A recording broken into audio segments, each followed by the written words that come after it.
Do you recall the pundit on MSNBC who got fired? His name is Matthew Dowd. And if you watch ABC, NBC, CBS, CNN, MSNBC, which I do so you don't have to, he's been a long-time commentator. And frankly, I was surprised he got fired for what he said. He said hateful thoughts lead to hateful words, which ultimately lead to hateful actions. He has a long post on Substack where he explains exactly what he meant and what he knew at the time and what he didn't know at the time. Now, the reason I say I'm surprised he got fired is because I watch a lot of MSNBC, and they have extremely hateful people on there. And Dowd has always been articulate. I disagree with him. Civil, not a yeller, not a screamer.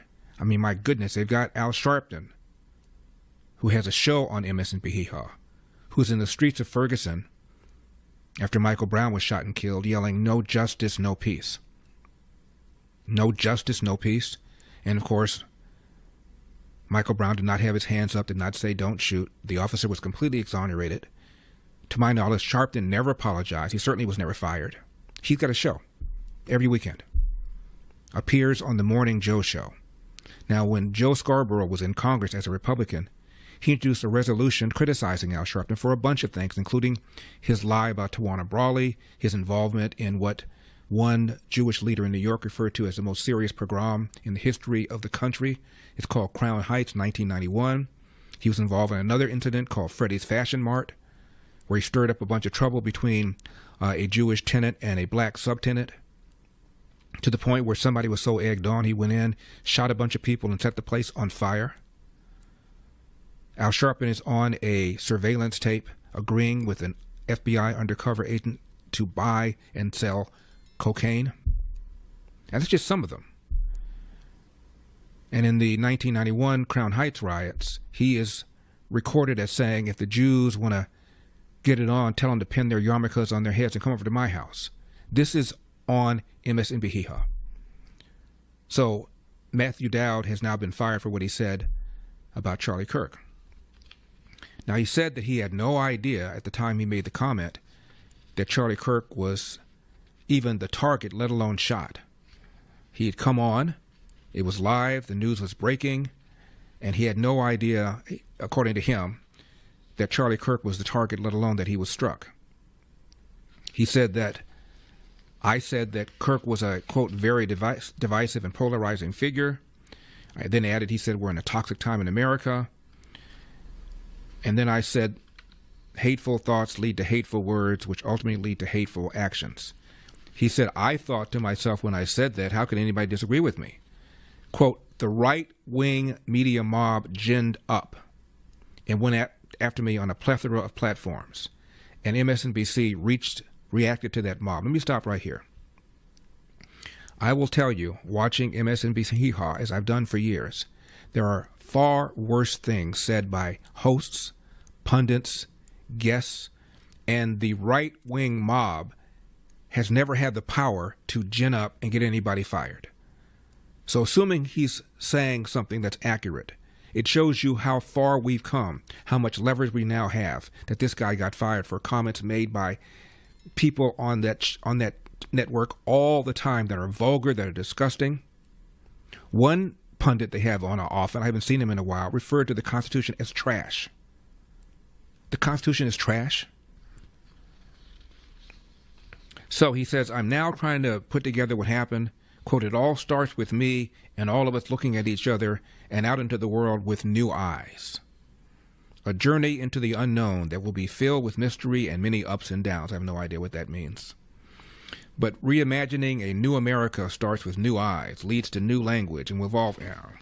And what bothers me about this is he's acting like we all ought to now reflect. We all ought to now lower our voices. We all ought to now tone down the rhetoric as if it is equal, as I said yesterday. Are you kidding me? CBS, NBC, ABC, according to Media Research Center, 92% of the network news coverage of Donald Trump 2.0 has been negative. How is that possible? Stock market hitting new highs. Borders secured. Iranian nuke sites destroyed. Crime in D.C. because of Trump's deployment of the National Guard down dramatically. The inflation everybody's predicting and fearing has not happened. And 92% of the news coverage is negative, which, by the way, may change since Larry Ellison's group Paramount has now bought the parent company that owns CBS, which is probably why Stephen Colbert has now been terminated. And by the way, Larry Ellison, one of the richest persons in America, has a son who's now trying to buy CNN. And it may very well go through. If that happens, CNN will also very likely now stop being so stupidly left-wing as they have been. And there was a study done by Media Research Center about the jokes told by people like Colbert and Kimmel during the 2024 campaign. Something like 98% of the jokes between Kamala Harris and Trump were anti-Trump jokes. 98%. The reason that's relevant, as I said yesterday, believe it or not, between 20 and 25% of young people get their news, air quotes, from these late night monologues. So for them to come out and pound and pound and pound Trump every single night in the name of comedy affects how young people see Trump and think and ultimately vote. But you're telling me that the hateful rhetoric is equal. It is not equal. Do you remember this, number 15? If you see anybody from that cabinet in a restaurant, in a department store, at a gasoline station, you get out and you create a crowd. And you push back on them. And you tell them they're not welcome anymore, anywhere. Do you remember this, number 16? And they're taking away fundamental rights. I want to tell you, Gorsuch, I want to tell you, Kavanaugh, you have released the whirlwind, and you will pay the price. You won't know what hit you if you go forward with these awful decisions.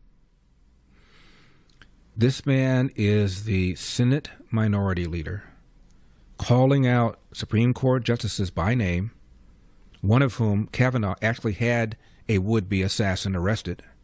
Maxine Waters, one of the longtime members of Congress, a founder of the Congressional Black Caucus, saying, form a crowd, tell Trump cabinet members they're not welcome anywhere.